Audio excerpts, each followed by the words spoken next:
Welcome back to the 230th episode of the Daily Flip podcast. I'm your host, Alex, and today we're going to be flipping through some of the top stories, including how China is involved with getting that fentanyl across our U.S. border and helping the drug cartels do it. An interesting article talking about how purpose has become misguided, or at least giving us an example of how we have a misdefined purpose in the United States, and a interesting one talking about a statue going up at the University of Houston that is not the most friendly to a certain point of view, let's put it that way. And of course, we will end today with our daily delight, a story meant to leave you feeling positive and ready to take on the day. Now, that's enough rambling for me. Let's jump in to our daily debate. So, have you personally been affected with the fentanyl crisis? Has anybody that you know, have you yourself been a person who has taken the drug or had to deal with the repercussions of having so much of this drug funneled into America? Or do you live in one of the communities that is wrecked by it? I want to hear the opinions of people. I want to hear how it's affected you, because you hear a lot about it on the news, but that doesn't mean that you necessarily hear all of those personal stories, and normally they're just talking points from one side or the other about it. I want to hear your side. I want to hear the human side. I want to hear other people's experiences, because, mine has not been the most fun, and I'm pretty sure it's that way for other people, but maybe you could just project it out there and tell some people what you think, how it affects you. So, let's jump into our first article with the headline that reads, "How China is Flooding America with Fentanyl on Purpose to Undermine Our Society." And the article comes from the New York Post. And the author is talking about a gentleman who's actually writing a new book by Peter. The gentleman writing the book is Peter Schwitzer, I believe is how you pronounce his name. Schwitzer, maybe. I could be totally wrong on the pronunciation there. But the point he's trying to get across is that this is actually semi-intentional. Now, am I saying that or is the author saying that the Chinese government is there like, yes, we will send the fentanyl over to the United States to undermine them? No, but they definitely remember the opiate war, where Britain did actually get the people and the populace of China addicted to opium. They used it as a sort of societal degradation weapon, so to speak. And when you put it in that context, you can kind of understand why some officials want to call it a weapon of mass destruction, because some of the important chemicals that go into the drug are produced in China. Some of the other raw materials are produced in China. And the triads they're working without any sort of criticism from the government, and they're shipping it over to the cartels. The cartels are producing it. Even some of the triad members they're producing it on the ground, or they're making a network here in the United States to distribute the fentanyl. And yes, it could just be all motivated by money. But even then, after the United States has called this out, they've tried to prosecute certain people that would be involved in this process that are Chinese citizens, and they've tried to actually get extradition for the citizens to charge them in the United States. China's like, nah, we're not going to do anything. We're not going to crack down on this person. We're not going to send them over to you to jail them. And also, we're not going to crack down on this problem, which you've obviously illustrated exists. So even if they're not intentionally doing it, and the people that are involved in this process are doing it purely for the money, the Chinese government may see it as an opportunity to limit our capacity to respond if anything was to happen. So let's jump to one of the first quotes from the article, or at least one of the most important sections, the production of the basic chemicals. Quote, "Most of the pharmacological ingredients needed to produce the synthetic cocktail known as fentanyl are produced in China, in the northern city of Xinjiang. I'm sorry if I'm mispronouncing that. West of Beijing. Chemical companies churn out such ingredients.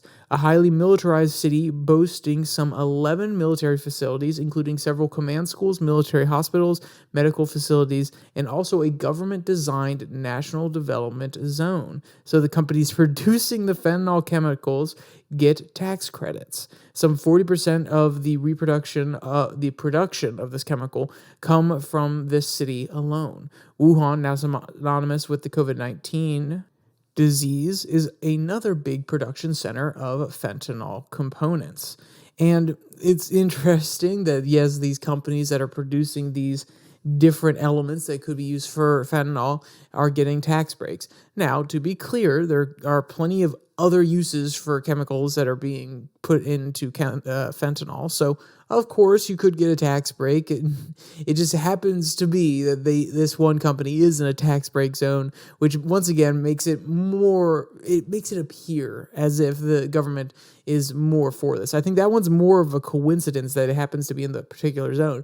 But I do find it very important that the chemicals are being produced in China and they are being shipped to Mexico from there. And you may be saying, well, Alex, wait, hold on. The Triad can find a way to get the chemicals and they're just finding it in Beijing because it's local production. They know the area, or close to Beijing in this town that I can't actually pronounce. They find it there and they're able to talk to some of their friends, or they're able to talk to people they know or the community that they have there in the city and then smuggle some off. So it doesn't necessarily mean anything. But my point being, if you know that these chemicals can be used for fentanyl, and you know that the Triad is using them to send over to Mexico to produce fentanyl, the United States has broached this issue with you, and yet you don't put in some sort of extra regulations. You don't try to take a closer look. And this is the part of the Chinese government here. I'm saying they're not choosing to investigate these production plants, these production facilities more rigorously. Then they are actually abetting it. They are saying, oh, well, okay, we know some of it's getting skimmed off the top, or at least we've heard reports, which maybe we should take seriously. But no, it's kind of undermining America, so we're going to let it slide. We also don't want to forget the part where basically any company in China has to cooperate with the Chinese government. And let's be clear, I'm not saying that they're full-fledged Communist Party entities, but most of them have at least an officer or two, maybe even a whole department that is directed by people who are part of the Communist Party. There's definitely ties between all the businesses.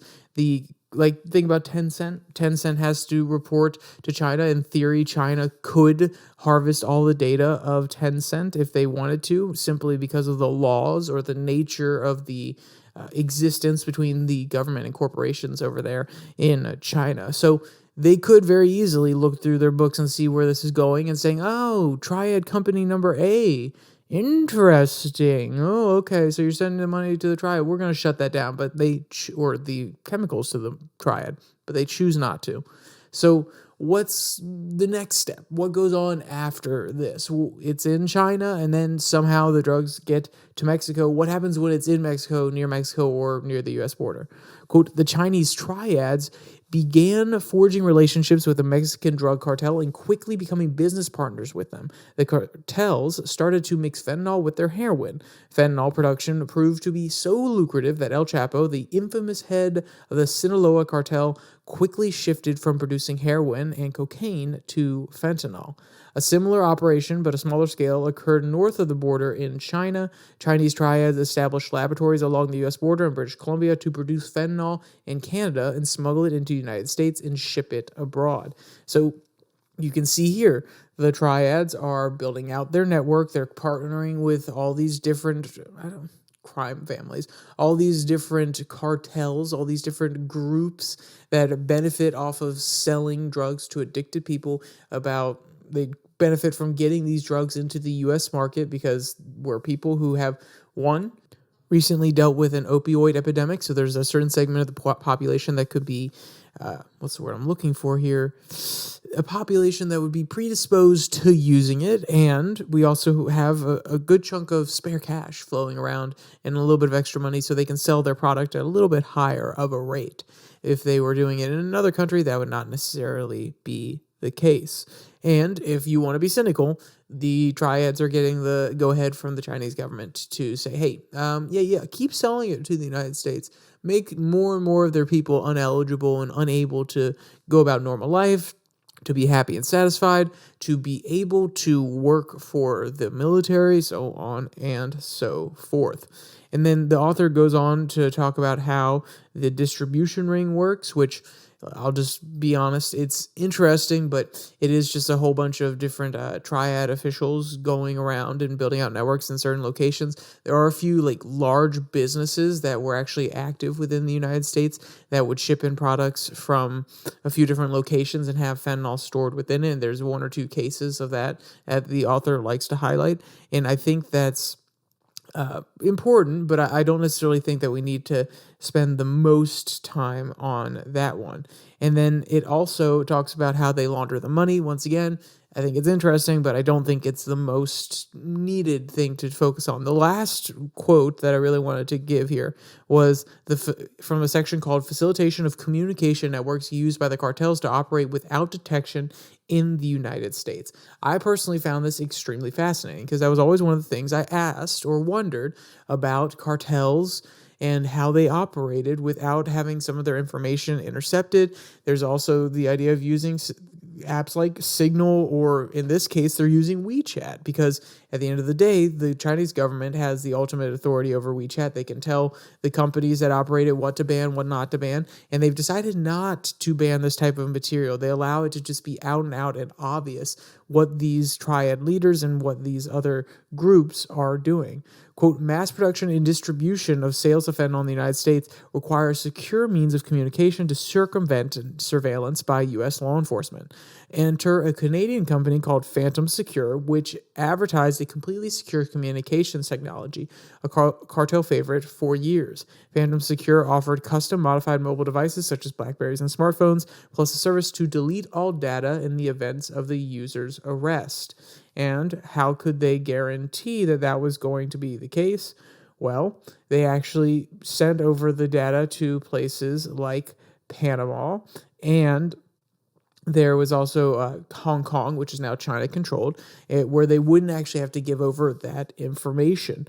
And then they go on to say, quote, Chinese organized crime figures involved in the drug trade also speak openly on WeChat, a Chinese messaging app. WeChat is operated and owned by Tencent, a Chinese tech firm with close ties to the Chinese military and intelligence services.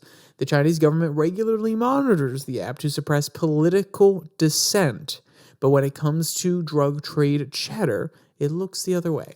So you can see here, you can see all of these different factors adding up, where maybe in the best of worlds, the Chinese government is just ignorant. I highly doubt that. And there's a repeat pattern of, we know that this activity is happening, but we are going to avoid honing in on it, focusing on it, so on and so forth. We've seen this over and over and over.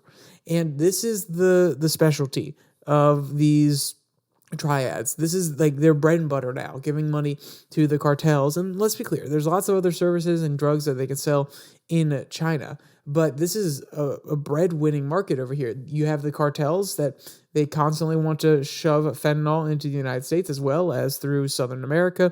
And you have an easy, already set up production process. You're already so entangled with them that you have your own pill-producing locations within the Mexican border and Canada, and you're funneling into the United States. You already have your own network, just like the cartels do in the United States. So it's kind of creating a symbiotic relationship here. And once again, the Chinese government is looking at it and saying, hey, don't get caught. Like, we're not going to do anything about it. And even if you do get caught, you somehow make it back to China, we're not going to extradite you.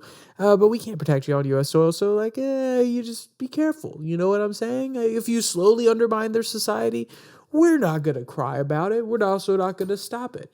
So it is the use of ignorance as drug warfare, so to speak.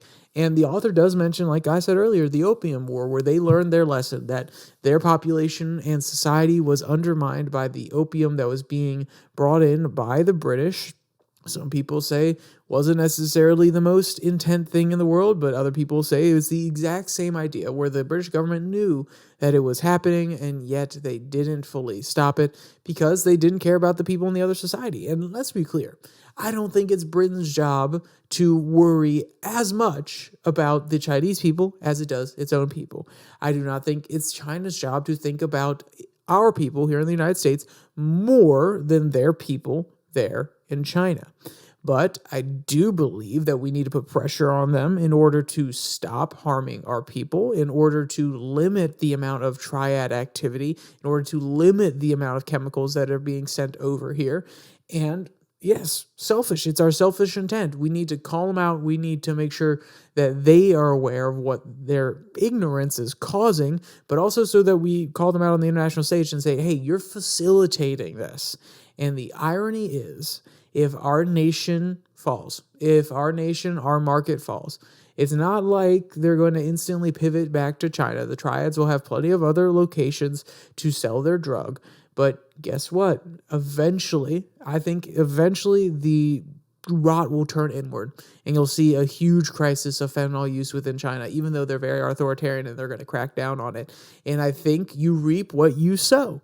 Because also, guess what? Then again, Britain didn't have the worst opium epidemic after they had dealt with China in the Opium War, but there was definitely a scourge of opium across a lot of colonies, and even in Europe it became a lot more popular, and before it was seen as socially unacceptable. Let's be clear, it was always kind of seen as socially unacceptable, but it was a fad there for a little bit. So we'll see. And like I said, all this extra supply that they've built up over years, if the one place that is currently really driving the demand is out of the way, they may go to easy demand. And now that they know how to produce it, they know how to build out their network, they've already practiced in the United States, who knows? They may start doing it within their own country as well. So, China, just keep it in mind. Just keep it in mind.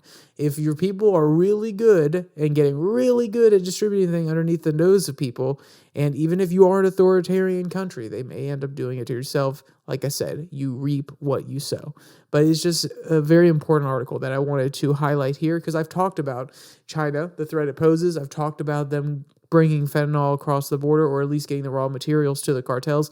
And now here's a really in-depth article that can back up what I've been saying and reading for quite some time in a really short, snappy, and sweet conclusion. So let's jump to our second article that comes from Counterpunch with the headline, "Struggling to Stay Positive and Productive."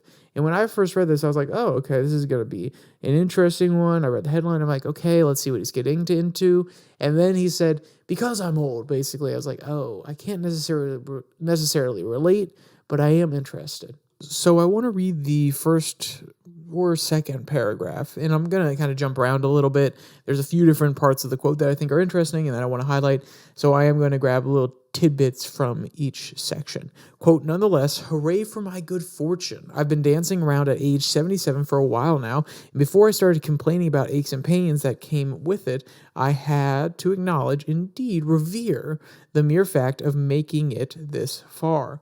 The core of this optimism was the mantra that helped me make it through middle age. Be positive and productive. It was my psychological, my spiritual cane. Now it feels broken. In its place, I seem to have an anti-mantra, which I refer to simply as give uptitude." So it's an interesting one. It kind of sounds like the seniors when I was in high school or even in college, where you kind of get senioritis. And I'll be 100% frank, senioritis in high school, I most definitely, quote unquote, felt that. At least I fell into the fad that it was socially acceptable to say, oh, I'm so done, and get frustrated with it. In college, I'll be honest, I didn't hit the same roadblock. A lot of people around me were like, oh, yeah, I just need to skate by on these last few classes, get this like minimum grade and so on. And I was like, no, how could you? At that point, I had really shifted my mindset, to be fair. So I had a very different perspective on getting through things, which is I'm not the best at finishing things the strongest as possible. So I thought to myself, no, hey, you're going to finish strong here. You're not going to give up. You've put in time and effort and money, and you also have a business GPA that you want to keep up, and also just a normal GPA that you want to boost while you have the chance. And letting it slip that last semester, what's all that hard work going to be for if you just let it go? So I can't necessarily empathize now, but I definitely could have when I was younger, about the give up attitude, why does it matter, so on and so forth. And this author, he brings up a very good, interesting point, which is when you get older, when you get to the point where you no longer have a full-time job. And let's be clear, this author does write his weekly column. He mentions that. He also has a book in the works, but he kind of just gave up on it. And I think it speaks to the idea that we need purpose, and we're having a crisis of purpose within the United States. And this is not just for people who are beyond their retirement age. This isn't just middle age people as well. This is for young people. And when you hear examples like this of somebody who was able to fight through that middle age and he was saying, yeah, I'm going to stay positive. I am going to stay productive. Like, that is quintessentially American optimism, in my opinion. Not, oh, hey, I'm going to keep on going through this so I can get to the point where I can get my pension plan. He's not framing it that way, which is maybe how some other countries, some other cultures may think about it. No, he's saying, I'm going to stay positive, and the quintessential American word in there is productive. Yes, we love to be a productive society, and as long as we feel like we're doing something, as long as we feel as though we're doing it in a good way, we're adding value to other people's lives, or even just adding value to our own life, that can provide a sense of purpose. And that's what I feel like we're missing nowadays. A lot of people, they do not find something where they can at least add value and do it in an effective way. They feel as though their talents are being misplaced, so on and so forth. There's lots of different examples. And even if they're not using their talents, they're not doing something physical, like blue collar work, where you can actually see the results of your labor. You know, at the end of the assembly line, you can see that car. You know that you put together part of the engine, you put together part of the brakes, and that car functions because of you. That beautiful Technic machine is driving down the road, is going to service a family, is going to get somebody to work, is possibly going to drive them to the emergency room, or it's going to drive a pregnant mother to a hospital in order to deliver her child. There's a lot of gratification that can come from that. You can feel productive doing it, and then you might feel as though you have a purpose. And we're having a crisis of that. And your purpose does shift during life. There's no doubt about that. And this is going off of old trends. This is going off of my older sensibilities. So let's be clear. And I'm not old physically. Well, I'm getting there, but it's going off of the old cultural sensibilities that your purpose when you're young is to learn, well, one, to grow up and to learn and to understand the society. At some point, especially nowadays, it may not have always been this, but it shifts to being somebody who either is a productive asset, getting a job, working, or going on to college to pursue a degree or to pursue some sort of training certification that adds more value to you so you can work harder and you can make more money, so on and so forth. And then you really grind it out for the next few years. Those are pretty surface level purposes, and this is where it may divulge a little bit. Some people want to keep on going down that career track. Some people start having kids, and they don't just work for themselves anymore. They work for their kids, for their family, so on and so forth. Then you hit the middle age. Some people are still pursuing their careers. They're adding value to other people's lives through their job, or they're giving service. They're doing service at the food pantry in order to help others, so on and so forth. But you can see that the shift is, it becomes less about you and it becomes more about others and what you can do to give back. And that's how purpose shifts, because it's a natural thing, in my opinion. When you are the young person in society, in a tribe, you are more physically strong. You are more able to go for a long period of time doing hard work. And as you get older, you sometimes work a little bit smarter than harder. You can still be physically strong, but not necessarily as much. And when you get to that oldest peak in a tribe, you may not be able to till the ground anymore, but you may be able to spread your wisdom, all the lessons that you've learned, any extra little tidbit that you picked up from the person who taught you, or even just from doing the practice that these young people are now doing. So it becomes less about what I can do to add to the community by my individual labor, but then it becomes, what can I share with the people in the community? What can I give to others in order to help the community? So I feel like it's a pretty natural shift in the purpose that we're supposed to have as human beings. And that's why I found this author's article very, very sad, because he only brings up his family once. And it was in the example of going on a bike ride with his family.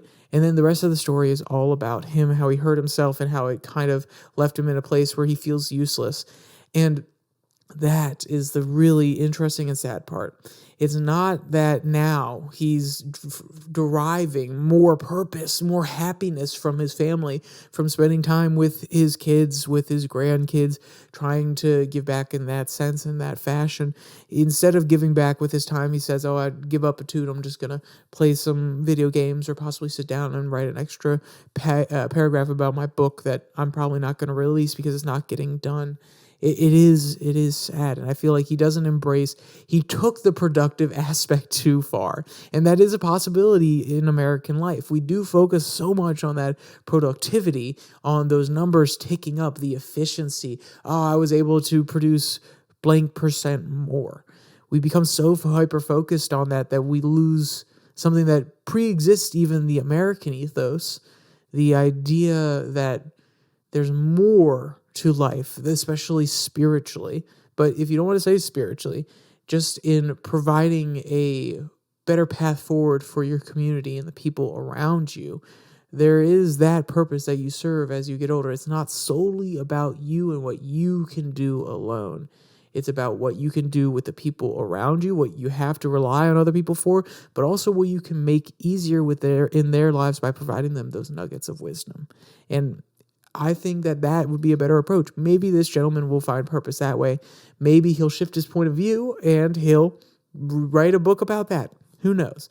But it's very, very interesting to say the least. So let's jump to our last article. It's a very, very short one, but it was a little bit controversial when the University of Houston, quote, adds a pro-abortion statue to campus, and this comes from KTRH iHeartRadio.